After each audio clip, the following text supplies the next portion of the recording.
আচ্ছা, আগুন জ্বালিয়ে তাতে যদি কাপড়গুলো দিয়ে দেন বস্ত্র থাকবে মা? আগুনে কাপড় দিলে জ্ঞানাগ্নি করু ভস্মাসাৎ, অগ্নিতে কাপড় দিলে কি হবে? জয় রাধে, ঘুমাবেন নাকি? অগ্নিতে কাপড় দিলে কি হবে? জ্বলে যাবে, ভস্ম হয়ে যাবে।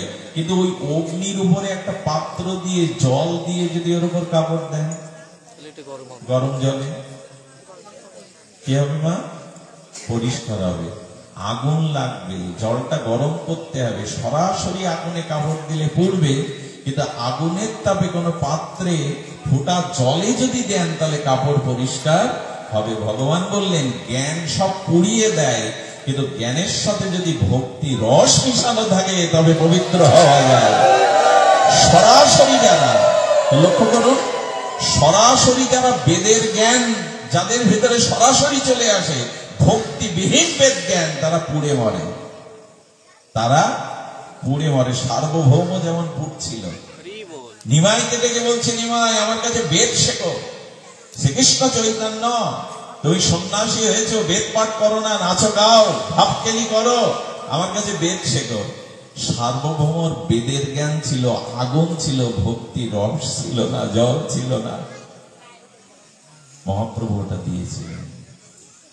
এই জন্য বেদের জ্ঞান সরাসরি যদি আপনার মধ্যে আসে, আর সদ্গুরু কৃপা, ভজন, অনুরাগ যদি না থাকে, সার্বভৌমের মতো পুড়ে মরতে হবে। সর্বজ্ঞ পণ্ডিত হলেও সারা রাত ঘুমাতে পারেনি, এতটুকু অর্বাচীন বালক আমার ভুল ধরে বেদের। মহাপ্রভু বলছেন এতটুকু অর্বাচীন বালক আমি রাজ পণ্ডিত, আমাকে ভুল ধরে। অর্বাচীন কোথাকার, বালক কোথাকার?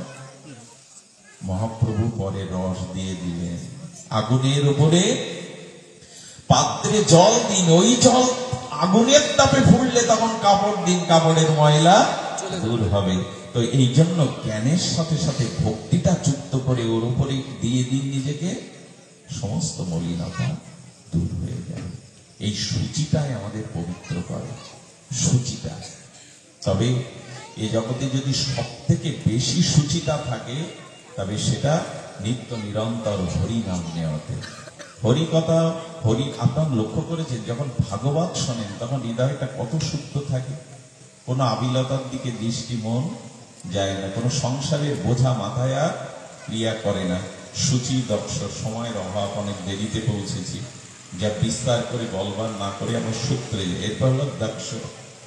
দক্ষ মানে দক্ষতা। দেখুন, ভজন করতে গেলে, ভক্ত হতে গেলে তাকে দক্ষ হতেই হবে। গুরুদেব কি নাম করতে করতে, রাধারানী চিন্তা করতে করতে সে সবজিতে লবণ দেয়নি, এটা ঠিক নয়। ভক্ত ভগবানের সেবা করতে গিয়ে ওইরকম আবেগ ঠিক নয় যে রাধারানী, ওগুলো নরোত্তম ঠাকুরের মানায়, গোপীদের মানায়, আমাদের মানায় না। আমি যদি ওই বলে বসেন যে ভগবানের চিন্তা করতে করতে গুরুদেব লবণ দেয়নি, রুটি পুড়িয়ে ফেলেছে, এগুলো দক্ষতা না। যেটুকু কাজ করবেন খুব দক্ষতার সহিত করবেন। ভক্ত হতে গেলে অবশ্যই তাকে দক্ষ হতে হবে। আমরা যখন ব্রজে যাই, রাধাকুণ্ডে যাই, আশ্চর্য হয়ে যায়, একটা 10 বছরের ছেলে যে গুরুদেবের চরণ সেবা করছে, মঠে আছে, তার ক্ষিপ্রতা দেখলে, তার দক্ষতা দেখলে লজ্জায় মাথা নিচু হয়ে যায়। 100 জন্ম লাগবে ওর মতো দক্ষতা আনতে। এই জন্য ভক্ত হতে গেলে দক্ষতা অর্জন করতে হবে। আবিলতা, আবেগ এসব দিয়ে কাজ হয় না, দক্ষতা চাই। গুরুদেবের জন্য লবণ দিতে ভুলে গেছেন, রুটি পুড়িয়ে ফেলেছেন, গুরুদেব গরম জল আনতে বলেছেন তো জিভ পুড়িয়ে দিয়েছেন। জলটা কতটুকু গরম হলে, কতটুকু উষ্ণতা হলে গুরুদেব মুখে দিতে পারে, এই প্রজ্ঞাগুলো থাকতে হবে। একবার এক গুরুদেব বসে আছেন এমন জায়গায়, ঘরটা ছোট, শাস্ত্রে গিয়ে বলেছে গুরুদেবের ছায়াকে মারাতে নাই, ছায়াকে মারাতে নাই। এখন সে দাঁড়িয়ে আছে, গুরুদেবের কাছে যেতে গেলেই তো ছায়া মারাবে। গুরুদেব বললেন এই তোর দক্ষতা? আরে তোর সেবা বড় না তার কাছে অপরাধ বড়? আমার কাছে এই ছায়া ডিঙিয়ে না আসলে সেবা করতে পারছিস না, আর আমাকেও তো উঠে যেতে বলতে পারছিস না এখান থেকে। তোর কাছে তোর অপরাধ বড় হচ্ছে, গুরু সেবা বড়, এটা তোর দক্ষতার অভাব। মনে আছে তো গোবিন্দ দাসের কথা? মহাপ্রভু সেবা নিয়ে শুয়ে পড়েছেন, একটাই দরজা, স্বয়ং মন্দিরে প্রবেশের একটাই দরজা। প্রভু 4 হাত পরিমাণ দীর্ঘ দেহ নিয়ে দরজার পাশে শুয়ে পড়েছেন, কি করে যাবে? গোবিন্দ দাস বলছে ভেতরে না গেলে তো চরণ সেবা করতে পারবো না। আবার প্রভু যেভাবে আড় হয়ে শুয়ে পড়েছেন, যেতে গেলে তো তাকে লঙ্ঘন করে ডিঙিয়ে লাফ দিয়ে যেতে হবে। বলে প্রভুকে যদি লঙ্ঘন করি আমার তো নরকেও জায়গা হবে না। সঙ্গে সঙ্গে বিবেকের চপকাট করে বলছেন, ও প্রভুর চরণ সেবার থেকে তোর কাছে তো নরকের চিন্তা বড় হলো। আমি নরকে যাই ক্ষতি নেই, কিন্তু তার চরণ সেবা করতে তো পারবো। ডিঙিয়ে চলে গেলেন চরণ সেবা করছে। বেলা গড়িয়ে গেল, মহাপ্রভু কপট নিদ্রায় ছিলেন, জগৎকে শিক্ষা দিচ্ছেন সেবা বড়, কতটা দক্ষ হতে হবে ভক্তকে। নিজের পাপের চিন্তা, নরকের চিন্তার থেকে ভগবানের সেবাটাই তার কাছে বড়। চরণ সেবা করতে করতে বেলা যখন গড়িয়ে গেছে, বলে কিরে গোবিন্দ, প্রসাদ পেতে যাসনি? গোবিন্দ একটু স্কৃত এসে বললেন, দরজার সামনে যদি এত বড় দেহ পড়ে থাকে তো বাইরে যাব কি করে? মহাপ্রভু বলছেন, যেভাবে ঢুকেছিলে ওইভাবে বাইরে যাবে, যেভাবে প্রবেশ করেছিল ওইভাবে বহির্গমন হবে। গোবিন্দ দাস যে কথা বলেছিল, খুব হৃদয়ে রাখার কথা বলেছিল, প্রভু ভেতরে প্রবেশ করেছিলাম তোমার চরণ সেবার জন্য, আর বাইরে যেতে হবে তো নিজের উদর পরিপূরণের জন্য। এই দুষ্ট বুদ্ধি যেন কোনোদিন না হয়, কোনো কালে যেন এই বুদ্ধি না হয়। তোমার সেবার জন্য আমি নরকে যেতে রাজি আছি, কিন্তু নিজের ভোগের জন্য তোমাকে লঙ্ঘন করতে কতটা দুঃখ হলে তবে এটা হয়। এই জন্য যারা ভজন সাধন করেন তারা দেখুন দক্ষতা অনেক দরকার। আমাকে বলতে দক্ষতার মধ্যে এটা কিছু মনে করবেন না, কারোর সাথে যদি কথা বলেন, সে নারী হোক পুরুষ হোক, একটু দূরত্ব বজায় রেখে বলবেন। কারণ অনেকের কথা বলতে বলতে শব্দ চয়নের সাথে মুখের সেলস্যা, মুখের সেপাদি তার গায়ে গিয়ে পড়ে, এটা অনেক সময় লক্ষ্য করে না। এই জন্য কারোর সাথে খুব কথা বলতে গেলে সম্মানাত্মক একটা দূরত্ব বজায় রেখে করবেন। হেলে পড়ে কথা না বলায়, এসব মনে করবেন এটা ব্যাস আসনে বলার কথা না, কিন্তু আমাদের অজ্ঞতা আছে, আমাদের অনেক আবেগ আছে। এই আবেগগুলো ভগবান বলছেন আমার কাছে পৌঁছাবার চাবি হলো তোমাকে দক্ষ হতে হবে, তোমাকে দক্ষ হতে হবে। অনাপেক্ষ সচিদাক্ষ উদাসীন কত ব্যত উদাসীন। উদাসীন শব্দের একটা অর্থ করেছেন এক মহাত্মা, খুব সুন্দর। দেখুন আপনার কাছে যখন কেউ কোনো কিছু বলতে আসবে, ভাব বিনিময় করতে আসবে, উদাসীন শব্দের হলো উদ মানে ঊর্ধ্বে আসীন, আপনি তার ঊর্ধ্বে বসবেন। কি করে বোঝায় বলুন তো? আপনাদের থেকে আমি একটু উঁচুই বসেছি, তাই না? তাহলে আপনি আমি কোন সমান সমান্তরাল স্থানে নাই, আমি আপনাদের থেকে একটু উঁচুই বসেছি।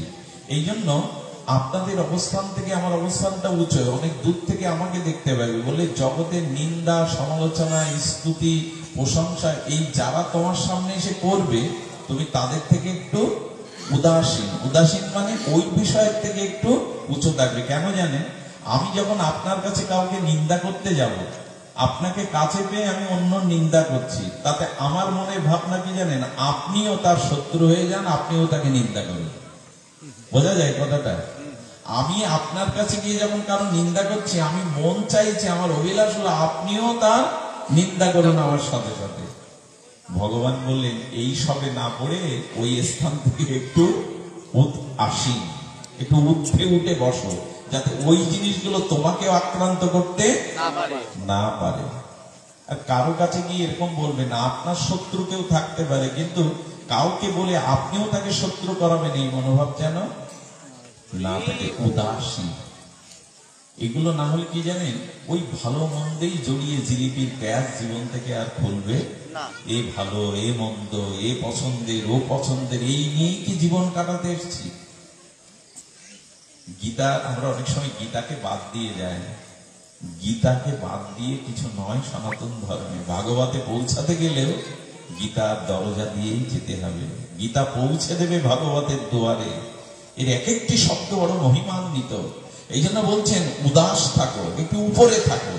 যে ব্যক্তি তোমার কাছে নিন্দা স্তুতি নিয়েছে তার থেকে একটু, এই জন্য মিশতে গেলে কারোর সাথে শাস্ত্রে বলেছে একটু উদাস হয়ে থাকো। কাউকে খুব বেশি আবেগের প্রশ্রয়, মায়ের সাথে মনে একটা কথা হচ্ছিল সেদিন, কারোর সাথে খুব আবেগের প্রশ্রয় দিতে গিয়ে একদিন ফেসে যাবে। আবেগ ভালো জিনিস না, বেগ ভালো। কি বললাম না? কতগুলো খুব মূল্যবান কাজে। আর বেগ ভালো, ভগবান দুটো পা দিয়েছে, প্রয়োজনে একটু বেগে চলে। এই যে আমি গাড়ি থেকে নেমে সময় চলে যাচ্ছে, ওদের পেছনে ফেলে দৌড়ে চলে এসেছি। বলে যদি বেগে চলো ভালো, তোমার প্রয়োজন দুটো পা দিয়েছে, বেগে চলো।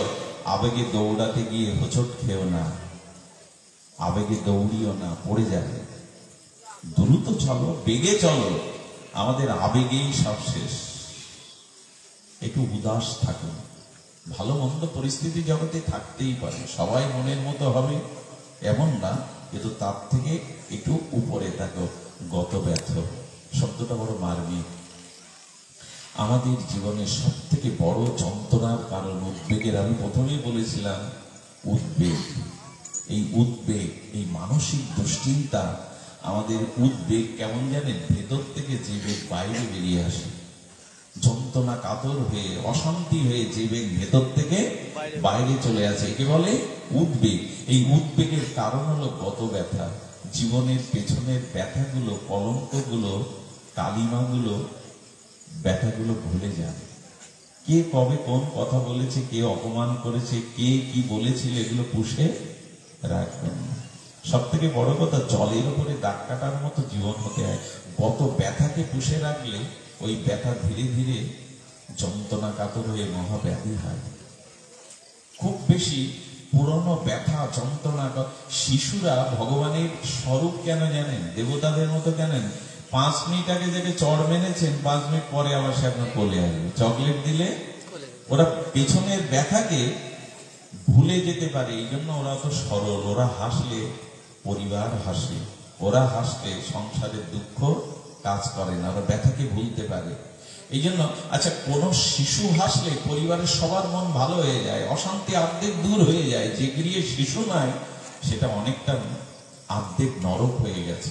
শিশুর মুখ পুরো পরিবারকে আনন্দ। এটা চক্রবর্তী ঠাকুর বলেছেন, যে গৃহে শিশু নাই তাদের অনেক আনন্দ বঞ্চিত।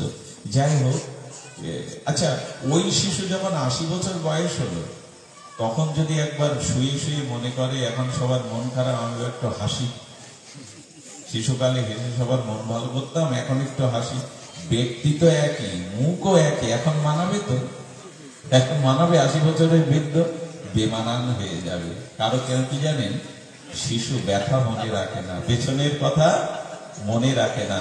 এই জন্য শিশুর হাসি আনন্দ ঝরঝর করে চারিদিকে ছড়িয়ে দেয়।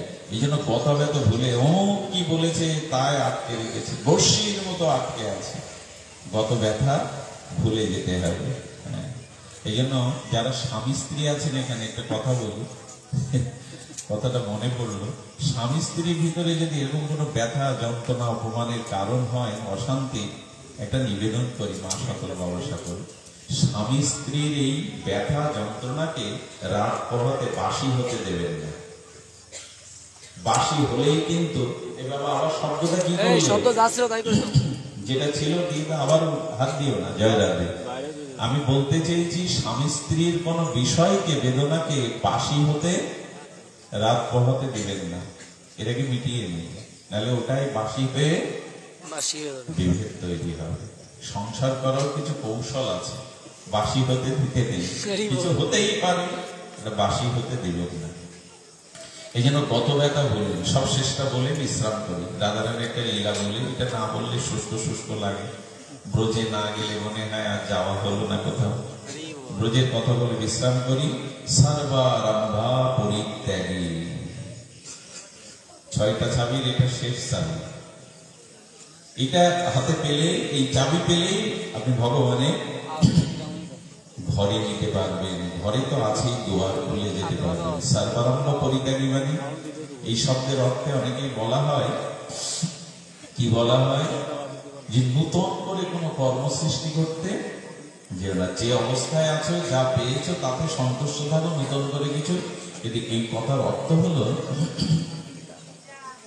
জীবনে কর্মফলের চেষ্টার দ্বারা অর্থবিত্ত, সমাপ্ত, সম্মান যেটুকু পেয়েছে, যদি মনে হয় লোন নিয়ে খুব বড় ব্যবসা করে বড় হব, লোকের কাছে টাকা বন্ধক নিয়ে এই গ্রামে আমি ওদের মতো ধনী হব, আর এই কোন প্রত্যাশা নিয়ে যদি নূতন কোন কর্ম আরম্ভ করতে যান, ভগবান এখানে নিষেধ করেছেন প্রতিযোগিতার দ্বারা অন্যের সমান হওয়ার জন্য ঋণগ্রস্ত হয়ে জমি বন্ধক রেখে কার কাছে ধার দেনা নিয়ে ভিটে বাড়ি বন্ধক রেখে নূতন কোন কর্ম সৃষ্টি করতে যেও না। এরকম করেই অনেক মানুষ পথে বসেছে, কোন এনজিও তৈরি করেছে, ব্যাংকের লোন নিয়েছে, তার জীবন।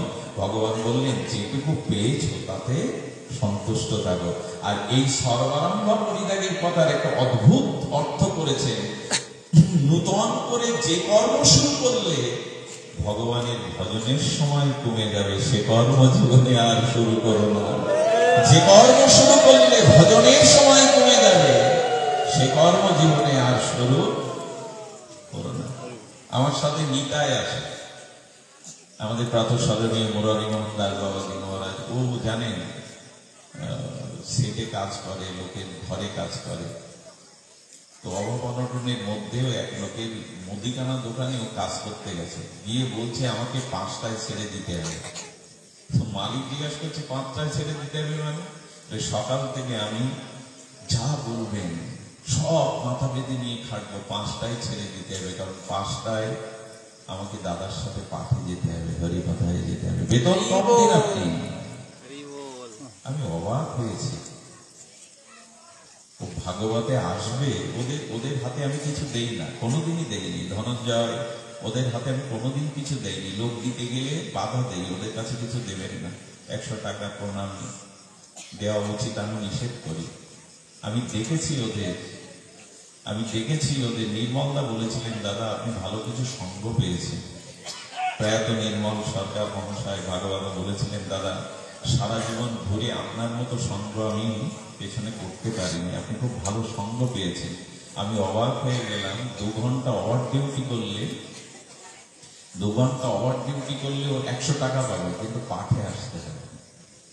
এই জন্য এমন কোন কর্ম নূতন করে খুব বড় লোক হওয়া, খুব টাকার পেছনে ছুটে জীবনটা নষ্ট করার মানে হয় না।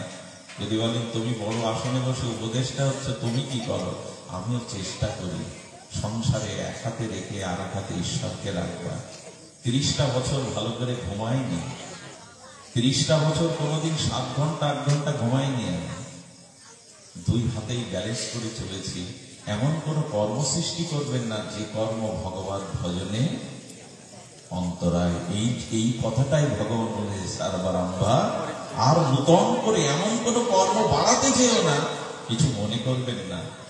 আমাদের এক গুরু ভাই, তিনি শিক্ষকতা করেন মহাদেবপুর, নওগাঁ মহাদেবপুর। আশ্চর্য, আমি তার গৃহে গিয়ে অবাক হয়ে গেলাম। তার স্ত্রী অত্যন্ত মনোরমা, সুন্দরী, শিক্ষিতা।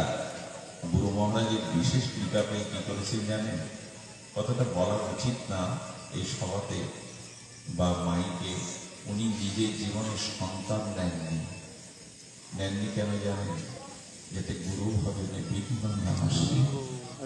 স্বামী স্ত্রী দুজনে মিলে জীবনে অটুট সিদ্ধান্ত নিয়েছে রাধা কুণ্ডে বাস করে রাধারানীর সেবা করবে, যাতে বিঘ্ন না আসে।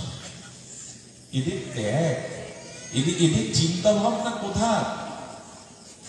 সারদা দেবী রামকৃষ্ণ পরম পুরুষকে বলছেন, ও পাড়ায় বেরোলে বলে ও সারদা মা ডাক শুনবি না? নারী যদি মা না হতে পারে তার জীবন কি সার্থক হয়? ঠাকুর আমাকে একটা সন্তান দাও। রাতে রামকৃষ্ণকে বলছেন, হোগা হ্যাঁ গা, এগুলো কথা বলতে কি সুন্দর করে বললেন, আচ্ছা তুমি আমার বিদ্যারূপী স্ত্রী না অবিদ্যারূপী স্ত্রী? সারদা মা সরল ভঙ্গিতে বললেন, আমি তো তত্ত্ব জানি না, বিদ্যা অবিদ্যার স্ত্রী কাকে বলে? বলে শোনো, যে স্ত্রী স্বামীকে কৃষ্ণের পথে ভজনের পথে না দিয়ে রূপ যৌবন ভোগ বিলাসে কামনা বাসনায় বেঁধে রাখে, এরা অবিদ্যারূপী স্ত্রী। আর যে স্ত্রী স্বামীর সহধর্মনিত্য হয়ে স্বামীর হাত ধরে ভজন পথে এগিয়ে দেয়, ভগবানের পথে এগিয়ে দেয়, এরাই বিদ্যারূপী। শারদে, একটা ছেলের মা ডাক শুনে প্রসবে একদিন জগৎ তোমাকে জগৎ জননী মা মা বলে ডাকবে। সেই দিন সারদা মা বলেছিল, ঠাকুর আমি তোমার বিদ্যারূপী স্ত্রী হতে চাই, ভজনে বাধা হতে চাই না। আজকে জগৎ জননী মা সারদা একটা ছেলে কোলে পেলে ওই তাকে খাইয়ে পরিয়ে ছেলে মানুষ, আমাদের ছেলে মেয়ে যে মানুষ হবে, আমাকে যে ভালো সেবা করবে এমন নয়, কিন্তু আজ তিনি জগৎ জননী। এই জন্য নূতন করে এমন কোন কর্ম সৃষ্টি করতে যাবেন না যাতে কৃষ্ণ ভজনে, ভগবান ভজনে বাধা হয়ে দাঁড়ায়। শুধু ভক্তগণ, এইটুকু একটা লীলা মনে পড়ছে। লীলাটা হলো, দেখুন বাঁশিরও, এই যে গোবিন্দ এত যন্ত্র থাকতে বদনে বাঁশি, মুরলীর ধারী না হলে শ্যামকে মানায়, মুরলীর ধারী না হলে শ্যামসুন্দরকে মানায়। বাঁশি কেন জানেন নিয়েছেন? বাঁশিকে গোপীরা বলছে, তুই এমন কি সাধনা করেছিস, এমন কি তপস্যা করেছিস, আমরা গোবিন্দের অধরামৃত পাই না, আর বনের ঝাড়ের বাঁশি হয়ে তুই তার অধরামৃত পাস। এত কি ভাগ্য করেছিস, তপস্যা করেছিস, আমাদের বল, আমরাও সেই তপস্যা করি। বাঁশি কি বললো জানেন? খুব ধ্যান দিন। আহা, কথাগুলি খুব হৃদয় স্পর্শ করে, খুব বড় শিক্ষণীয় ভজন জগতে। বাঁশি বলতে, দেখো তুমি গোবিন্দের অধরে যদি পেতে আসতে চাও তাহলে কি করবে জানো? তুমি যে পরিবারের মধ্যে আছো, তুমি যে পরিবারে বাড় ঝাড়ের মধ্যে আছো, প্রথমত ওর থেকে অস্ত্র দিয়ে কেটে তো আমাকে আলাদা করতে হয়েছিল। বাঁশি করতে গেলে একটা বাঁশ তো আলাদা করতে হবে। তুমি পারবে এই কামনা বাসনা সংসারের থেকে জ্ঞানের দ্বারা আলাদা হতে? এরা আমার কেউ না, ভগবান ছাড়া আমার জগতে কেউ আপন নাই। এদের প্রতি কর্তব্য আছে, কিন্তু এরা আমার চিরদিন কেউ না। 50 বছর আগে এরা ছিল না, 50 বছর পরেও আমার জীবনে এরা থাকবে না। তো যদি জ্ঞানের দ্বারা ভগবানকেই নিজের মনে করে এই মায়ামোহ থেকে একটু বেরোতে পারো, বাসটা আলাদা করতে হয় কেটে, বলে তারপরেও কি যায়, এটা চাই ওটা চাই, কামনা বাসনা কত আশাই কুঞ্চিগুলো তারপরে সেটেছে, কুঞ্চিগুলো কত, এটা চাই ওটা চাই, কামনা বাসনা। বলে জ্ঞানাস্ত্র দিয়ে এই কামনা বাসনাও ছাড়তে হয়েছে। তারপরে কি হয়েছে জানো? সব অংশ বাসির কাজে লাগে না, অনেকগুলো বাদ দিয়ে একটা অংশ নিয়েছে, একটা অংশ নিয়েছে। তারপরে কি করেছে জানো? আমাকে অস্ত্র দিয়ে চেঁচে চেঁচে সমান করা হয়েছে। শুধু কি তাই? কম লাঞ্ছনা, কম গঞ্জনা, কম কলঙ্ক পেতে হয়েছে। লোহার সেই গরম করে আমাকে ছিদ্র করেছে, তবু মেনে নিয়েছি। বাঁশি কি সহজে হওয়া যায়? এরপরে সেই পরীক্ষা কলঙ্ক নিয়ে গোবিন্দের অধরে উঠেছে। তবে অধরে যদি উঠতে চাও আর যদি বাঁচতে চাও গোবিন্দের অধরে, এভাবে পারবে তো? এভাবে মোহমায়া ত্যাগ করে জ্ঞানের অস্ত্র দিয়ে কামনা বাসনা ছিটে কত কলঙ্ক, কত অপমানের জ্বালা আগুন সহ্য করে তারপর 6টা ছিদ্র করেছে আমাকে। কম কিছু করেছে ওরা, আমাকে ছিদ্র করেছে। আচ্ছা, বাঁশি তখন বলছে, দেখো যদি গোবিন্দের অধরে বাজতেই হয়, ভেতরটা ফাঁকা করো। আমার মতো ভেতরটা এপাশ ওপাশ, যদি কোনো নিজের বড়ত্ব, নিজের কোনো ভোগ বাসনা ভেতরে থাকে, তাহলে গোবিন্দ বাজাবে না। বাঁশি বাজবে তো ওর ভেতরে কিছু দিলে, ওর ভিতরে কিছু দিলে। নিজের কামনা বাসনাটা, হৃদয়টা শূন্য করো এক ভগবানের জন্য, তাহলে বাঁশি বাজবে। আরেকটা অদ্ভুত কথা বলেছেন। আচ্ছা, আপনাদের বললেন, দেখুন বাঁশি শূন্য করতে বলেছেন। আরেকটা মার্মিক কথা বলেছেন, পৃথিবীতে বাঁশ দেখলে, বাঁশের লাঠি দেখলে ভয় হয় আপনাদের? আমার তো হয়, হয় মা? বাঁশ দেখলে, কারো হাতে লাঠি দেখলে দারুণ ভয় হয় না? কিন্তু ওই বাঁশের বাঁশি দেখলে কারো ভয় হয়? আজ পর্যন্ত পৃথিবীর শিশু থেকে বড় বাঁশি থেকে কারো ভয় হয়েছে? বাঁশি বলছে, যদি গোবিন্দের অধরামৃত চাও, গোবিন্দের ঠোঁট পর্যন্ত পৌঁছাতে চাও, তোমাকে দেখে জগতে কেউ যেন ভীতি না হয়, ভয় না পায়, এমন আচরণ করো না যে তোমাকে দেখে। কি কথা বলুন তো, কি কথা! বাঁশি বলতে, দেখো আমার স্বজাতির দেখলে ভয় পায়, লাঠি দেখলে, বাড় দেখলে, কিন্তু আমাকে দেখলে আজ পর্যন্ত কেউ আনন্দ পায়। বাঁশি শিশু মুখে দিয়ে। আর বাঁশি বলছেন আর একটা গুণ আছে, এই জন্য তো গোবিন্দ আমাকে নিয়েছেন, গোপীদের বলছেন এই জন্য গোপী নিয়েছেন। বাঁশি বাদকের হাতে উঠলে রাগ রাগিনীর দ্বারা আলাপ করে, কিন্তু আমার মতো বাঁশিতে সুরালাপ যিনি করতে পারেন না, শিশু, তার হাতে গিয়েও বাঁশি বলে, দেখো আমার একটা ধর্ম আছে, আমি অভিমান করি না। যদি সঙ্গীতজ্ঞ বাঁশি আলা নেয় আমি বাজি, আর যে সঙ্গীত জানে না, যে ভালো, যার ভিতরে সুরালাপ নেই, সেও দিলেও আমি বাজি। আমি অভিমান করি না, তোমার কোলে উঠবো না। আমি সবাইকে আনন্দ দেওয়ার জন্য তার মতো করে বাজি, আমাকে যে যেভাবে বাজায় আমি তার হাতে তেমন করে বাজি। অভিমান করি না, আমি গোবিন্দের হাতে মুরলীর ধ্বনি বলে তোমার হাতে বাজবো। তবে আমাকে যদি বাজাতে চাও একটু দক্ষ হও, একটু রাগ রাগুনি শেখো। কত কথায় বাঁশি, বাঁশির এই যে মহিমা, এই মহিমা গোপীরা সেদিন বুঝলো। কম ত্যাগ তিতিক্ষার দ্বারা বনের বাঁশ বাঁশি হয় না। আপনাকে দেখে কেউ ভয়ে সন্তুষ্ট হবে, আপনার ধন জন লোকবলের দ্বারা সবার ভীত হবে আপনার কাছে, বাঁশি বললেন না। বাঁশ দেখলে ভয় পেতে পারে, লাঠি দেখলে, বাঁশি দেখলে কেউ আনন্দই পায়। কত কথায় মনে পড়ে বাঁশি। সময় নেই, চলুন শ্রীরাম বৃন্দাবনে একটু স্পর্শ করে আসি। আমি বুঝতে পারছি মনে মনে বিরক্তি হলেও কিছু করার নেই। রাধা কথা, রাধারানীর কথা উচ্চারণ না হলে সব কিছু শূন্য থেকে যায়। শূন্য থেকে যায় মানে জেনারেল ম্যানেজার দেখেছে ব্যাংকে আপনার টাকা, সোনালী ব্যাংকে আপনি টাকা জমা রেখেছেন। আচ্ছা, টাকা তোলার সময় সামনে একটা সই, পেছনে দুটো সই, তারপর আবার সেকেন্ড ম্যানেজার কি করলো, টিক দিয়ে দিল, টাকা উঠবে না। জেনারেল ম্যানেজার আসেনি, আজ উঠবে? আপনার টাকা আপনি জমা রেখেছেন, আপনি সই 2-3টে করেছেন, হ্যাঁ, সেকেন্ড ম্যানেজার টিক দিয়ে দিয়েছে, পাস করে দিয়েছে, কিন্তু টাকা আজ উঠল না।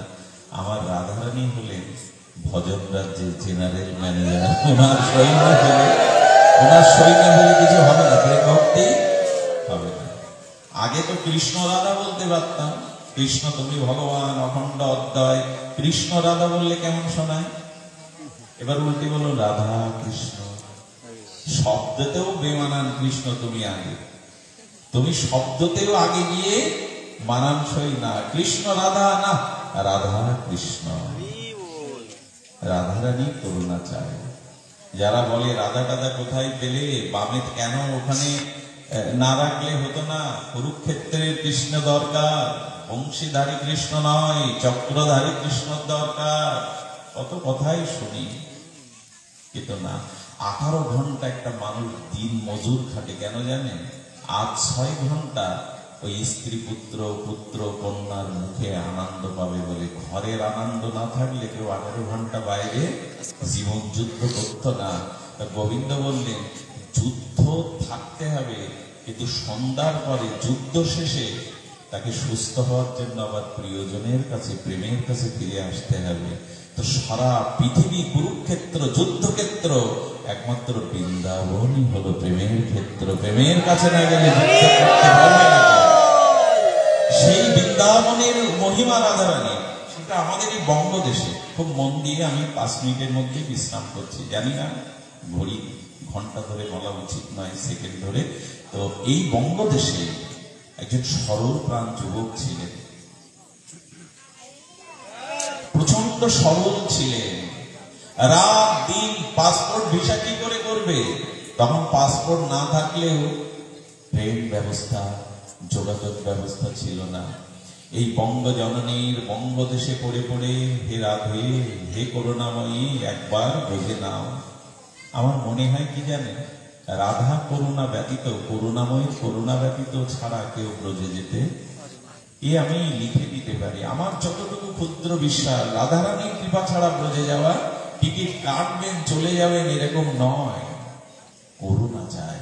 তো রাধারানীর কাছে চোখের জলে সরল যুবক প্রার্থনা করে, একবার না, হে রাধে, হে করুণাময়ী, কৃপা করো, একবার ব্রজে নাও, একবার তোমার চরণ দর্শনের কৃপা করো। 100 বছর আগের ঘটনা, 100 বছর হয়ে গেল ঘটনাটা। কাঁদতে কাঁদতে কাঁদতে কাঁদতে রাধারানী স্বপ্নেতে এসে নির্দেশ করছেন, ব্রজে এসো, ব্রজে চলে এসো। যেই স্বপ্নাদিষ্ট হয়েছেন, কি বলবো, ঘটি বাটি যা ছিল সেই সম্বল বিক্রি করে এই দরিদ্র যুবক ট্রেন ধরল। আর তখন ট্রেন মথুরায় যেত না, তখন আগ্রায় ছিল স্টেশন। আগ্রাতে, আগ্রায় নেবে, ওখান থেকে উনি হেঁটে গেছেন, ওখান থেকে উনি হেঁটে গেছেন এবং স্বপ্নেতে রাধারানী বলেছেন, গৌরাঙ্গ মন্দিরে বা অমুক বাবাজি মহারাজ তোমার শ্রী গুরু পাদ পদ্ম। এই গুরু কিন্তু পূর্ব নির্দিষ্ট থাকে, গুরুদেব কিন্তু চাইলাম আর গ্রহণ করলাম, গুরু পূর্ব নির্দিষ্ট চক্ষুদান দিল যেই জন্মে জন্মে প্রভু সেই। মনে করবেন না এই যুগের গুরু তিনি, মনে করবেন না এইবার দীক্ষা নিয়েছি অমুকের প্রেরণায় দীক্ষা নিয়েছি, উনি জন্ম জন্মান্তরে, উনি জন্ম জন্মান্তরে। এই বিশ্বাসটা রাখবেন, এক জন্মের গুরু না। জানেন আমার জীবনে আমি 20 বছর ভাগবত পাঠে, আমি পরম পাঠক যারা আচার্য যারা তারা আমাকে দেখে মুখ ফিরিয়ে নিত, আমার পরম্পরা ছিল না প্রথমে। 20 বছর আমি পথ খুঁজে পাইনি, যেখানেই গেছি অনেকেই দীক্ষা দেওয়ার জন্য প্রস্তুত হয়েছেন, আমিও গেছি, হয়নি। আসলে নির্দিষ্ট খুঁটি বাঁধা থাকে, খুঁটি বাঁধা থাকে, দড়ি ফুটোটা না পূর্ব জন্মে জন্মের বাঁধা থাকে, বাধা থাকে। তো গুরুদেব এই জন্য এক জন্মের নয়, শ্রী গুরু পাদ পদ্ম জন্ম জন্মান্তরে। তো কি হয়েছে, ওনাকে নির্দেশ দিয়েছে নমক শ্রী গুরু পাদ পদ্মে যাও, উনি তোমাকে পরম্পরা দীক্ষা দেবেন। তখন দীক্ষা এত সহজ ছিল না, যে কেউ গুরু পাতে বসতো না। এখন তো সবাই গুরু হতে চায়, সকলেই গুরু। একবার রামকৃষ্ণদেবের কাছে একজন গিয়ে বলছেন, আমি আপনার শিষ্য হতে চাই, শিষ্য হতে গেলে কি কি গুণ লাগবে? তো বললেন, গুরুর আদেশ পালন করতে হবে, গুরুর স্নানের জল তুলতে হবে, গুরুর মন্দির মার্জন করতে হবে, গুরুর পদধৌত করতে হবে, গুরুকে স্নান করাতে হবে, গুরু যা যা নির্দেশ দেবে নির্বিচারে করতে হবে। হাঁপিয়ে গেছে বাবা। বলি প্রভু তাহলে গুরু হতে গেলে কি করতে হবে? বলে আদেশ দিতে হবে। বলে তাহলে শিষ্য না করে আমাকে গুরু করে দেবে। আমাকে শিষ্য যখন এত কাজ করতে হয়, আর গুরু যখন আদেশ দেয় আমাকে শিষ্য না করে গুরু করে দেয়। একবার গেছে একবার অলস গেছে কাশিতে গুরুদেবের চরণে গিয়ে বললেন, আমি আপনার আশ্রিত হতে এসেছি, আমি আপনার আশ্রিত হতে এসেছি, আমাকে দীক্ষা দিন। বলি ঠিক আছে বাবা বসো। হুট করে এসে তো দীক্ষা হয় না, আমি তোমাকে একটু জেনে শুনে নি। হঠাৎ করে বৃষ্টি নেমেছে, এবং আশ্রমে একটা গরু বাঁধা ছিল মাঠে। বলি যা তো বাবা, যা তো ওই বৃষ্টিতে ভিজছে গরুটা, একটু দড়িটা খুলে দিয়ে। তো গুরুদেবের দিকে তাকিয়ে আছে, কি রে দড়িটা খুলে দিয়ে গাড়িটা ভিজছে আশ্রমে? গুরুদেব কি বলবে কিছু? বললেন দেখুন, বন্ধন মুক্ত করা গুরুদেবের কাজ, আমার কাছ তো বন্ধন মুক্ত করা না।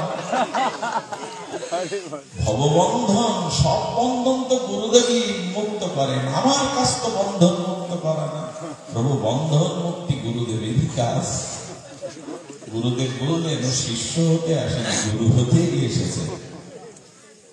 অনেকেই বড় বড় গুরুদেবের কাছে দীক্ষা নিতে চায় কেন জানেন? দীক্ষাটা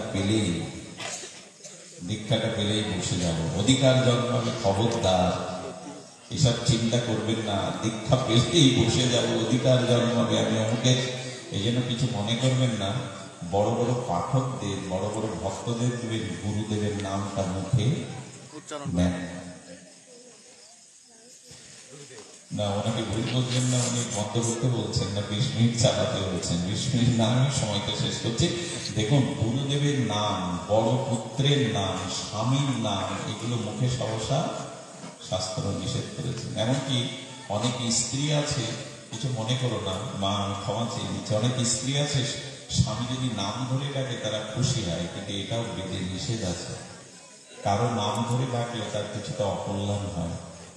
বড় পুত্র, স্বামী স্ত্রীর নাম, স্ত্রী স্বামীর নাম, গুরুদেবের নাম মুখে সহসা নিতে নেই। শ্রী গুরু পাদ পদ্ম বলতে হয়। আমি প্রথমে উঠে না, প্রথম দীক্ষা নেওয়ার পরে গিয়ে খুব বড় করে মানে বিশেষণ দিয়ে যখন নিলেন, একজন আমাকে বললো থাপ্পড় মারবো দেখা। গুরুদেবের নাম করে জানাতে চাইছে তুমি কত। নাম নিলে কি হয় জানেন? নাম নিলে নিজের অভিমান প্রকাশ হয়, আমার গুরুদেব অমোক। আচ্ছা, আমার গুরুদেবের পরিচয় কি করে হবে? বলো তোমার চরিত্র দেখে, তোমার আচরণ দেখে, তোমার মেধা দেখে লোক জেনে যাবে অমুক গুরুরই শিষ্য। যেমন দেখবেন প্রাতঃস্মরণীয় বন্দনী চরণ মুরারি মোহন দাস বাবাজির যত শিষ্য, তারা দেখবেন সেবা পাড়ায়, তারা কীর্তনার সেবা দেখবেন, ওই রোগটা তাদের মধ্যে চলে গেছে। মনে করবেন না, মোদীয় শ্রী গুরু পাদ পদ্মের যারা আশ্রিত প্রায় সব হরি কথা নিয়ে ব্যস্ত। যার গুরুদেব যেমন তার ভিতরে ওই শক্তিটা, এর মানে এই নয় সে বলতে পারবে না, কিন্তু প্রধান গুরুদেবের শক্তিটা সঞ্চারিত হয় তার শিষ্যদের মধ্যে। তো বলছেন বাবা আমি বন্ধন মুক্ত, আমি করার তো কেউ নেই, বন্ধন মুক্ত আপনার কাছে বেটা বসে রয়েছে। কিছুক্ষণ পর গুরুদেব বললেন বাইরে দিয়ে দেখে আয় তো বৃষ্টিটা থেমেছে কিনা। বুঝতে পারছেন? বৃষ্টি থেমেছে। বলে প্রভু বাইরে যাওয়া লাগবে না। বলে কেন? আমি ঘরের ভেতরতে বুঝতে পারছি না বৃষ্টি থেমে গেছে। বলে একটা বিড়াল এসেছে দেখেছেন একটু আগে, আপনি বিড়ালটার গায়ে হাত দিন, যদি ভিজে থাকে তো বুঝবেন বৃষ্টি হচ্ছে, আর যদি ভিজে না থাকে বৃষ্টি হচ্ছে না।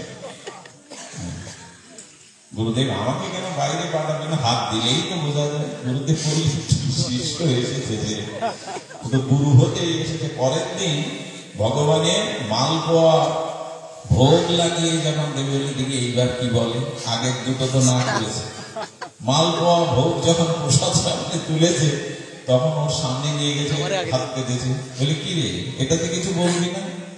বলে সব আজ্ঞা লঙ্ঘন করলে নরকেও জায়গা হবে, পালন করতে দেবে। এরকম দশা যেন না হয়। শ্রী গুরু পাদ পদ্মে বলে দিয়েছেন নির্দিষ্ট যা ওখানেই তুমি দীক্ষা পাবে। আগ্রহে নেবে।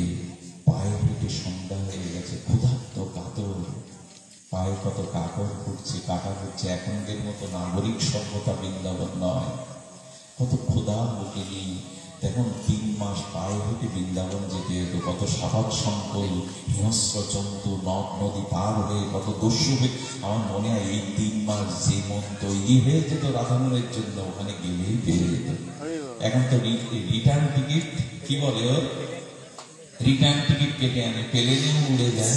এই জন্য আগেকার যারা বৃন্দাবনে যেত তাদের ভেতরে কিছু উদ্বেগ উৎকণ্ঠা থাকতো, রাধারানীর প্রতি ভরসা থাকতো, যেতে যেতেই প্রেম ভক্তি হয়ে যেত। এখন তো উল্টো টিকিট, কখন বাড়ি যাবে। আর একটা জিনিস আমার মনে হয় বৃন্দাবনে গিয়ে এই যে হ্যালো আজকে খেয়েছ মা, স্কুলে গিয়েছে, ওটাও দরকার বৃন্দাবনে গিয়ে। হাতের মধ্যে ওখানে গিয়েও যদি সংসারের সেইগুলো, এই জন্য বৃন্দাবনে যারা যান অনেক অনুভূতির আসলে সব করে রাখেন। 5-10 দিন পরে হয়তো খোঁজ নেন। ওখানে গিয়েও যদি সেই ভিডিও লাইভ কি বলে চলতে থাকে, সব চলতে থাকে। আরে রাধারানীর চিন্তা করবে কি তুমি? কিছু কিছু সংকেত আছে, তো অনুরোধ করি। তো সেখানে কি হয়েছে, যখন গুরুদেবের আশ্রমে গেছেন, আপনি আমাকে কৃপা করুন। কিন্তু দেখুন তৎকালীন দীক্ষাটা সহজে, এখন যেমন গেলেই দীক্ষা হয়। বলে তোমার পরম্পরা দেখা, তোমাদের বংশ পরম্পরা কোন পরম্পরা? তুমি মাধ্য গৌরী বৈষ্ণব, রামানুজাচার্যের পরম্পরা, বিষ্ণু স্বামীর পরম্পরা, এই পরম্পরা দেখতে। বললেন আমি সহজ সরল পরম্পরা গৃহে রেখে আসছি বঙ্গদেশে, আমি তো আনিনি, এই মুহূর্তে চলে যাও।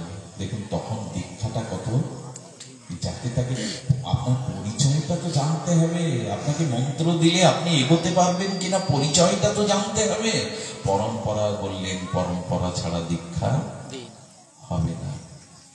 শুধু ভক্তগণ সে সময় কাঁদছে আর প্রতিটা পা ফেলছে আর বলছে রাধারানী তুমি তো ওনার কাছেই পাঠালে, কিন্তু চিন্তা করুন রাধারানী স্বপ্ন দেখিয়ে ওনার কাছে পাঠিয়েছেন, একথা গুরুদেবকে বলেননি, একথা গুরু চরণকে বলেননি। আমরা তো বলি অমুক পাঠিয়েছে তমুক পাঠিয়েছে, প্রভাব খাটাননি, নিজে গিয়ে বলেছে দেখি কি কৃপা হয়।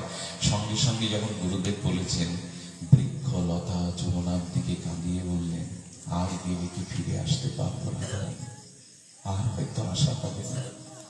রাধারানী ব্রজে যখন এসেছে আর তাড়িয়ে দিও না, আর ফিরিয়ে দিও না, আমি গেলে আর ফিরতে পারবো না। তুমি পারো না, তুমি তো সবই পারো করুণাময়ী। গুরুদেবের চিত্তে তুমি জানিয়ে দাও না আমার পরম্পরা কি। তুমি তো জানালে, তুমি তো সর্বশক্তিময়ী, করুণাময়ী, কৃপাময়ী, তুমি ব্রজেশ্বরী, রাসেশ্বরী, করুণা করো। এই বলছে আর পাটা তুলছে না। কিন্তু আর একদিকে মনে করেছেন গুরুদেবের আজ্ঞা, মনে মনে তো ওনাকেই বরণ করেছেন। রাধারানীর কাছে যেমন জানাচ্ছে, আবার ভয় হচ্ছে গুরু আজ্ঞা পালন না করলে তো রাধা কৃপা করবেন। যতই রাধারানী করুণাময়ী হন, যতই শ্রীকৃষ্ণ ভক্ত বৎসল হন, গুরু আজ্ঞা পালন না করলে জন্মে কেউ জগৎগুরুর কৃপা পাবে না। একদিক দিয়ে গুরুর আজ্ঞা, একদিক দিয়ে আর ব্রজ ছেড়ে আসতে মন চাইছে না, কাঁদছে, কাঁদতে কাঁদতে কাঁদতে কাঁদতে কি করেছেন, রেল স্টেশনে এসে দাঁড়িয়েছেন। কোথায় স্টেশন তখন? আগ্রাতে। ট্রেনটা আসবে, চোখ বন্ধ করে শেষবারের মতো কাঁদছে, হে রাধা, আমি গেলে আর ফিরতে পারবো না, তুমি একটা উপায় করো, হে রাধারানী তুমি করুণা করো, ব্রজ থেকে বিমুখ করে দিও না, আমি ফিরতে চাই না। এই চোখ বন্ধ করে রাধারানীর চরণ চিন্তায় প্রার্থনা করতে করতে চোখ যখন খুলেছে, তখন কাউকে জিজ্ঞাসা করছে ট্রেন আসবে না? বলে মূর্খ কোথাকার, ট্রেন তো চলে গেল তোমার চোখের সামনে দিয়ে। কতটা আন্তরিক প্রার্থনা হলে সামনে ট্রেন চলে গেছে বুঝতে পারি, বুঝতে পারি। যখন ট্রেন চলে গেছে, স্টেশনের ধোলায় পড়ে কাঁপড়াচ্ছে, হে রাধে কৃপা করো, আমি যাবো না, আমার গুরুদেবকে মুখ দেখাবো না, গুরু আজ্ঞা লঙ্ঘন করলে তোমার কৃপা পাওয়া যাবে না। স্টেশনে শুয়ে সারা রাত কাঁদলেন রাধারানীর কাছে। ভোরবেলা রাধারানী পূজারীকে, সেই আচার্যকে বললেন, তুমি ওকে কেন ফিরিয়ে দিলে? আমি তো তোমার কাছে ওকে পাঠিয়েছিলাম। চমকিত হয়ে, ওতে একবারও বলেনি তুমি কেন ফিরিয়ে দিলে, ওর পরম্পরা চাইছো তো, ওঠো স্নান করে মদন মোহনের চরণে যাও, আমি নিজে ওর পরম্পরা লিখে দিয়েছি মদন মোহনের চরণে, আমি নিজে ওর পরম্পরা লিখে দিয়েছি, যাও মদন মোহনের চরণে যাও। স্নান করে ছুটে মন্দির খুলে মদন মোহনের চরণে দেখলে রাধারানী নিজে হাতে লিখে দিয়েছেন পরম্পরা। গুরুদেব তখন বিপরীতে ওকে খুঁজতে বেরিয়েছে, বিপরীতে খুঁজতে বেরিয়েছে। একজনের পরম্পরা ছিল না জানেন, সদ্গুরুদেব তাকে দীক্ষা দেবে না, রাধা কুণ্ডে ঝাঁপ দিয়েছে মরবে বলে, রাধারানী এসে তার হাত ধরে তুলে রাধারানী পরম্পরা দিয়ে দিয়েছিল। এই হলো ব্রজধাম, এই হলো রাধা কুণ্ড, এই হলো বৃন্দাবন। গুরুদেব খুঁজছে আর ও বিচারণ করছে, আমি যাব না, কিন্তু গুরুদেবকে মুখ আর আমি দেখাবো না, গুরু আজ্ঞা লঙ্ঘন করলে আমার কৃপা হবে না। গুরুদেব দূর থেকে দেখতে পেয়েছেন, দৌড়ে এসে বুকে নিয়েছেন, ওরে পাগল, রাধারানী স্বয়ং তোর পরম্পরা দিয়েছে রে, আমি কে তোকে ফিরাবো, আয় বুকে আয়। বুকে জড়িয়ে ধরে মাথা ভিজিয়ে দিলেন, ধন্য তুই, ধন্য তোর সরলতা, ধন্য তোর রাধারানীর কৃপা, ওরে রাধারানী তোকে পরম্পরা দিয়েছেন। ছোট্ট একটা সংকেত দেই, এরপরে যদি কেউ বৃন্দাবনে যান, 5টা জিনিসের আনুগত্য না নিয়ে বিগ্রহ দর্শন করবেন না। এই 5টা জিনিসের যদি আনুগত্য নিতে পারেন, তাহলে ব্রজনাথ, তাহলে ব্রজেশ্বরী আপনাকে কৃপা করবেই, এটা আমি নিশ্চিত বলে দিতে পারি। প্রথমটা হলো, স্টেশন থেকে নেমে বৃন্দাবনের ভূমিতে যখন নামবেন, মাথাটা আগে দিয়ে ব্রজ রেণুটা আগে মাথায় নেবেন, পাটা আগে দেবেন না। এই ব্রজ রেণুর সামর্থ্য আছে, যাদের ব্রজ রেণুর প্রতি ভক্তি নাই, যাদের আচ্ছা বৃন্দাবনে অপ্রকট হয়েছেন গোবিন্দ, রাধারানী ধুলিটা নিয়ে যেতে পারেন, ধুলিটা এখনো সেই ধুলি আছে। এই জন্য ব্রজে গিয়ে পাদুকা পায়ে দেবেন না, ওই ধুলিতে রাধারানী বৈকুণ্ঠে, বৈকুণ্ঠে দ্বারকায় গোবিন্দের পায়ে পাদুকা ছিল, রাধারানীর পায়ে, লক্ষ্মী দেবীর পায়ে, বৃন্দাবনে পাদুকা দেননি। আগে ধুলোগুলো আমাকে ভাববেন, করি তো আমরা জামা খুলে বা জামার কাপড়ের ভেতর দিয়ে ধুলিগুলো অঙ্গে মাথায় অভিষেক করি, তো ওই ধুলি প্রথমে কৃপা করে দেবে, তবে এগোতে পারবে। দ্বিতীয়ত, বৃক্ষগুলিকে বৃক্ষ মনে করবেন না, বৃক্ষগুলির পাশে বসে একান্তে বলবেন, তোমরা লীলা সাক্ষী, তোমরা জানো যুগল কোথায় লীলা করছে, দাও না বলে। তোমরা যোগী ঋষি মুনি যুগ যুগান্তর বৃন্দাবনে বৃক্ষ হয়ে আছো লীলা দর্শনের জন্য, তোমরা বলে দাও না আমার শ্যাম সুন্দর কোথায়। আমার রূপ গোস্বামী যখন লুপ্ত বৃন্দাবন উদ্ধারের জন্য বৃক্ষের কাছে কাঁদতেন, কাঁদতেন, বলে দাও না কোন লীলা কোথায় ঘটেছে, তোমরা বলতে পারো। বৃন্দাবনে কারো কাছে কিছু জিজ্ঞাসা করার নেই, বৃক্ষের কাছে যদি জিজ্ঞাসা করেন ওরা আপনাকে বলে দেবে। এক এক বৃক্ষতলে বাস করতেন কেন জানেন? রূপ সনাতন।